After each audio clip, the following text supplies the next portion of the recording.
warahmatullahi wabarakatuh. Saya akan menjelaskan materi mengenai asam, basa, dan garam. Yang pertama, asam. Asam merupakan donor proton atau H+. Sifat-sifat asam. Yang pertama adalah mengubah kertas lakmus biru menjadi merah, kemudian bereaksi dengan logam aktif menghasilkan garam dan gas hidrogen atau H2. Rasa asam ini dapat menghantarkan arus listrik. Bereaksi dengan basa ini dapat menghasilkan air dan senyawa garam. Kekuatan asam. Asam kuat. Asam yang banyak menghasilkan ion hidrogen dalam larutannya. Contoh HNO3. Sedangkan asam lemah, asam yang sedikit menghasilkan ion hidrogen dalam larutannya. Contohnya itu CH3COOH.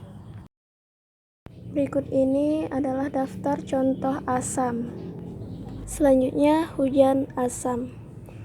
Dari kegiatan industri tersebut menyebabkan udara tercemar oleh berbagai gas pencemar seperti gas belerang, oksida, dan nitrogen oksiga. Gas-gas tersebut larut dalam air hujan dan membentuk asam antara lain asam sulfat dan asam nitrat.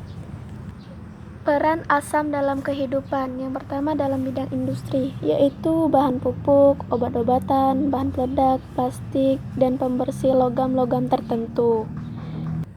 Sedangkan dalam makanan, biasanya itu digunakan sebagai pengawet makanan. Yang kedua, basa. Aseptor proton dalam air melepaskan ion OH-, NH3H2O, NH4OH. Sifat senyawaan basa antara lain mengubah kertas lakmus merah menjadi biru, terasa licin jika mengenai kulit, terasa getir atau pahit, dapat menghantarkan listrik, dan bereaksi dengan asam dapat menghasilkan air dan senyawa garam. Kekuatan basa.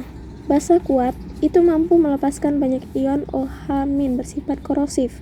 Contohnya itu NaOH. Sedangkan basa lemah melepaskan sedikit ion OH. Contohnya NH3 amonia. Peranan basa dalam kehidupan, yaitu dalam bidang industri, bahan semen, bahan pembersih, dan juga bahan pembuat kue.